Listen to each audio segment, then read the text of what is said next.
আসসালামু আলাইকুম। এসএসসি দাখিল 26 আমাদের 60 দিনের মাস্টার প্ল্যানের আজকে হচ্ছে 38তম দিন এবং আমাদের বোর্ড পরীক্ষারও কিন্তু আর সময় আছে মাত্র 71 দিন। আমাদের মিশনের অংশ হিসাবে 38তম দিন তথা 10 ফেব্রুয়ারি 2026 আজকের দিন আমরা যে পড়াগুলো কভারেজ করব, প্রথমে রয়েছে কোরআন মাজিদ। আমরা কোরআন মাজিদ থেকে কোরআনের শাব্দিক অনুবাদ, আয়াতের শাব্দিক অনুবাদ এবং সংশ্লিষ্ট প্রশ্ন পড়ব। এটা হচ্ছে আমাদের মূল বই থেকে। যারা আমার পেইড ব্যাচের শিক্ষার্থী তারা সরাসরি পড়বেন হচ্ছে আমাদের শীট থেকে। যারা পেইড ব্যাচের শিক্ষার্থী তারা সরাসরি শীট থেকে পড়বেন, আর যারা পেইড ব্যাচে নাই তারা মূল বই থেকে এই 21 এবং 22 এই দুইটা আয়াতের শাব্দিক অনুবাদ, ভাব অর্থ, শানে নজুল এবং সংশ্লিষ্ট কোশ্চেনগুলো পড়বেন। এরপরে Arabic first part. Arabic first পার্টে রয়েছে রচনামূলক প্রশ্ন, ঠিক আছে। উক্তব খোলাসাতুল কসিদাত রিফকিবিল হাওয়াইন, কালকে এটা ছিল অর্ধেক, আজকে বাকি অর্ধেক। ওকে, এটা পরীক্ষার জন্য খুবই জরুরি। এরপরে অ্যারাবিক দ্বিতীয় পত্র, অ্যারাবিক সেকেন্ড পার্ট আরিফুল ইদগাম, ঠিক আছে। ইদগাম কালকে এটা ছিল অর্ধেক, আজকে তার বাকি অংশ সম্পূর্ণ, ঠিক আছে। এরপরে বাংলা ফার্স্ট পার্ট সেই দিন এই মাঠ, এই কবিতাটা মোটামুটি মাদ্রাসা বোর্ডের জন্য গুরুত্বপূর্ণ এবং অন্যান্য বোর্ডেও কিন্তু এবার এখান থেকে কোশ্চেন আসতে পারে। যারা আমার পেইড বেসে তারা আমার শীট থেকে পড়বেন, আর যারা পেইড বেসে নাই মূল বই থেকে খুব ব্যাখ্যা করে গল্পটা পড়ার চেষ্টা করবেন, কবিতাটা পড়ার চেষ্টা করবেন।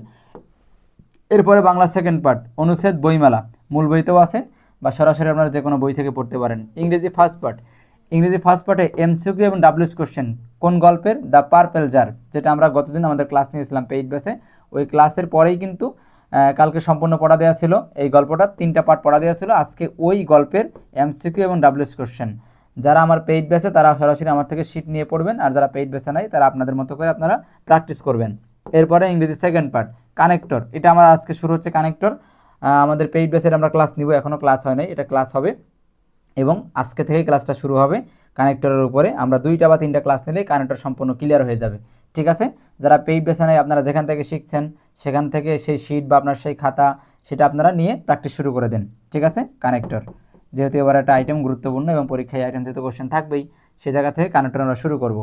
এরপরে ইসলামের ইতিহাস, ইসলামের ইতিহাস সৃজনশীল প্রশ্ন মাদ্রাসার জন্য 15 এবং 16 নম্বর সৃজনশীল, আলফাতাবা লেকচার সাজেশন, ঠিক আছে।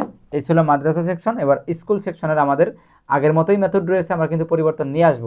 ভূগোল ও পরিবেশ, অর্থনীতি, বিজ্ঞান, হিসাব বিজ্ঞান, ব্যবসা উদ্যোগ, ফিনান্স ও ব্যাংকিং, ইসলাম শিক্ষা সবগুলাই বোর্ড প্রশ্ন। সৃজনশীল পড়বেন 2022 সালের ঢাকা বোর্ড, 2022 সালের ঢাকা বোর্ড, ঠিক আছে। এরপরে আইসিটি নেট হবে কৃষি, এটা হবে কৃষি শিক্ষা। কৃষিতে কি দ্বিতীয় অধ্যায় গৃহপালিত পাখি আবাসনের ধারণা এবং আবাসন তৈরির যে ধাপগুলো আছে, স্টেপগুলো আছে, এটা দ্বিতীয় অধ্যায় মূল বই থেকে পড়বেন।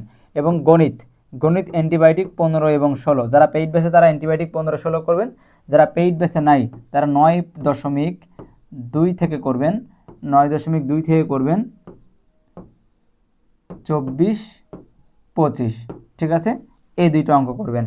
এরপর রয়েছে আমাদের model test, lecture model test থেকে আপনারা বাংলা প্রথম পত্র পড়েছিলেন, আজকে পড়বেন বাংলা সেকেন্ড পার্ট, বাংলা দ্বিতীয় পত্র পড়বেন সম্পূর্ণ, বাংলা দ্বিতীয় সম্পূর্ণ, সিকিউ এসকিউ সকল কিছুই আপনারা পড়বেন বাংলা মডেল টেস্ট নাম্বার 1, ঠিক আছে। Bangla second part model test 100 মার্কের মধ্যে আপনি কতটুকু পান সেটা আপনি এখানে মার্কিং করবেন। ওকে, তো এই ছিল হচ্ছে আমাদের 10 তারিখ তথা 38তম দিনের, আমাদের মাস্টার প্ল্যানের 38তম দিনের আমাদের আজকেকার পড়া হচ্ছে এই।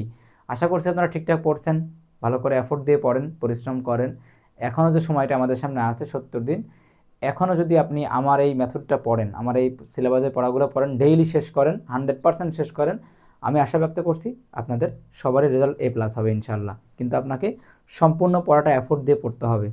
আমি দোয়া করছি ইনশাআল্লাহ আল্লাহ সাহায্য করবেন, আল্লাহ সবাইকে সাহায্য করুক এবং সবাই ভালো রেজাল্ট গেইন করুক, এটা আমার অন্তরের প্রত্যাশা। সবার জন্য দোয়া থাকলো। আসসালামু আলাইকুম।